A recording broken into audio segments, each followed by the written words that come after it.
Hey, it's Chris from the Game Boiz, and we finally got it. We snuck into Valve HQ and stole it right from Gabe Newell's grubby little fingers. And by that I mean we paid for it. We finally got the Steam Deck.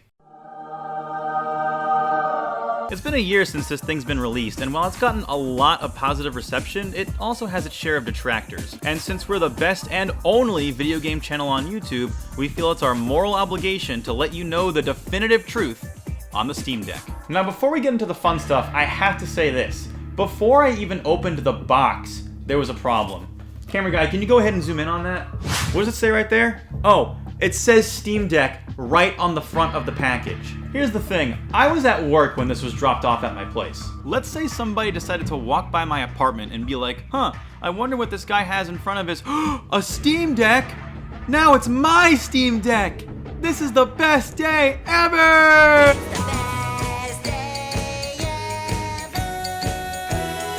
I don't know if this is a Valve issue or a FedEx issue, but I do know it's going to be my issue if somebody passing by my house decides to have sticky fingers. Anyway, let's open the thing up now. The first thing you notice after opening the box is that Valve put a lot of attention to detail into reminding you that you can bring this to a bunch of different places. It's very nice of Valve to do that in case you completely forgot what you bought from them. I suffer from short-term memory loss. Short-term memory loss. My favorite sentence is this one, because it reminds me of Half-Life. They're waiting for you, Gordon.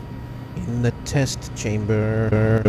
Everything was pretty simple to get out of the box, but the USB-C charger for some reason is impossible to open. Oh, for fuck's sake. As for the deck itself, I got the 512GB model because I think an anti-glare screen is pretty essential. Since I play a decent amount of AAA games, such as Pizza Tower, I know that the extra SSD storage space will come in super handy for me. However, your storage mileage will vary depending on what type of games you play. If all you play is indie games like Elden Ring, I highly doubt anyone watching this has even heard of it, then you'll probably be fine with the 64GB version, especially since there's a slot for a micro SD card in case you run low.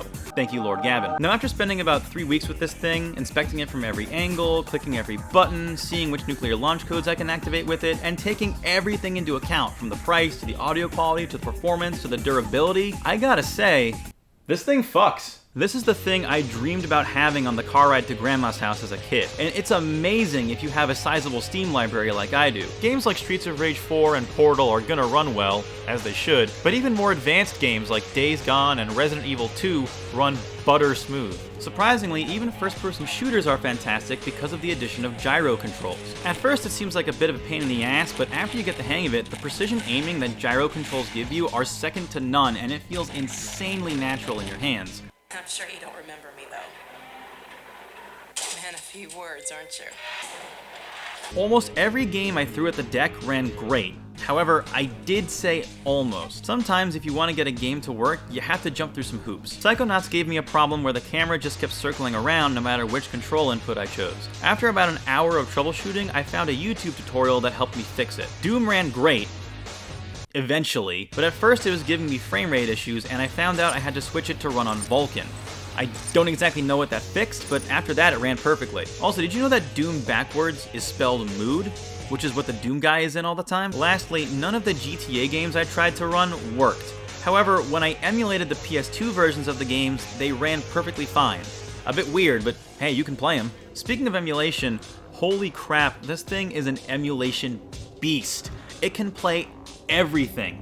This will play NES, Genesis, Dreamcast, N64, GameCube, PS1, PS2, PSP, LSD, DMT, THC, PCP, MMO, RPG. It can play Saturn, PS3, 360, for God's sake, it can even play Switch games. That is absolutely crazy. So after sending it up to the lab and crunching the numbers, right out of the box, between the things you can emulate and all the games available on Steam, right now, you can play approximately 12 billion games on this. On the Switch, I think you can only play about 1 billion. Take that, Nintendo! Okay, all jokes aside, I know it isn't exactly fair to be comparing this to the Switch because the Steam Deck is trying to be more like a PC, and the Switch is trying to be more like a console. However, in terms of the average consumer, these are what they're most likely going to look at when deciding to purchase a handheld gaming device. So, is this comparison fair?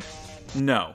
Am I gonna do it anyway? You bet your ass I am. Obviously, the Steam Deck is way more powerful than the Switch. The GPU's better, the CPU's better, the screen is better, and it can run almost every game at much higher graphical settings. However, with the Switch, every game is plug and play. everything will boot up and function exactly the way you need it to right out of the gate. With the Steam Deck, sometimes you have to fiddle with the games before you can get them to work. The Switch is more affordable than the Steam Deck, but you cannot upgrade the Switch. The Steam Deck you can crack open and put in a 1TB solid-state drive, and it's not even that difficult. The Switch makes you pay a monthly fee to play N64 games, and the Steam Deck lets you play that shit for free. Lastly, the Switch doesn't have Halo on it, and the Steam Deck does. In case you're wondering, yes, you absolutely can still teabag. Also, let's not overlook this, the deck can play Switch games. With all of this info at your disposal, you'd think it would be an easy choice between the two, right? Well, maybe not. In order to explain why, I have to take you back to the past. All the way back to 1991. It's gonna take you back to the past. Game Boiz, only from Nintendo. Now you're playing with power, portable power. In 1991, the Game Boy had essentially taken over the world. Nintendo owned every piece of the handheld gaming market, and you couldn't enter a subway or a bus stop without seeing somebody squinting their eyes trying to see what they were doing on Tetris. By April of that year, though, Sega came swooping in and said, "Fuck you, Nintendo, your Game Boy is kitty shit, the Sega Game Gear is the future of gaming." Sega! We have color, we have a backlight, we even have blast processing. Sega was trying to take a piece of Nintendo's pie. The reason I bring this up is because the deck kind of reminds me of a modern day Game Gear. It has a better screen, better graphical capabilities, and more powerful hardware. I mean, hell, they even kind of look the same, which is pretty crazy. However, despite all of its blast processing, there's a reason the Game Gear couldn't outdo Nintendo. Allow me to show you why. That's how many batteries it took to run this thing. And all these combined maybe gave you like 3 hours of battery life, if that.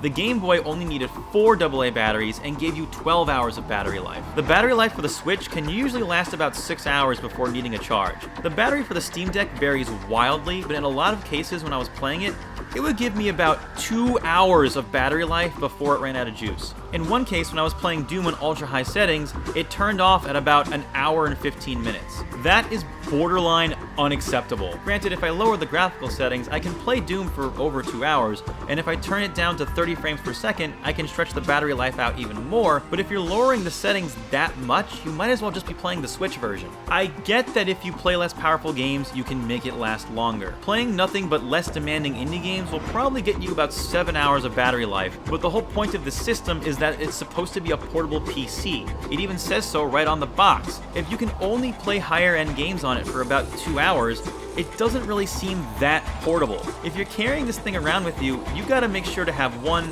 maybe even 2 portable charging banks with you at all times. Otherwise, you're fucked. And considering how bulky this thing is to begin with, the last thing you want is to have to carry more crap with you. Okay. Now that I've got that out of my system, let me rein this back in. At the end of the day, the Steam Deck is an amazing piece of technology, especially for the price. Honestly, if it wasn't for that one huge flaw, I might be calling this the greatest thing to happen to video games since John Video Game invented the video game. I really do love this thing, and I'm gonna keep playing it long after this review. The specs are incredible, there's a seemingly endless amount of games to play, it controls like a dream, it's comfortable, it's an emulation god, there's graphics, Halo, blast processing, all of it's great. I just wish the battery life made this portable system a little more, portable. If there comes a time when you can upgrade the battery, I would recommend this thing to everyone, everywhere, all at once. But until that day, I would recommend it to those that don't mind carrying around a bunch of extra portable chargers, or really want to get in on the cutting edge of what is probably going to be the future of video games. Now, please leave me alone. I'm trying to beat Halo 2 on Legendary, and I need full concentration. I'm Chris from the Game Boiz, and I'll Motherfucker!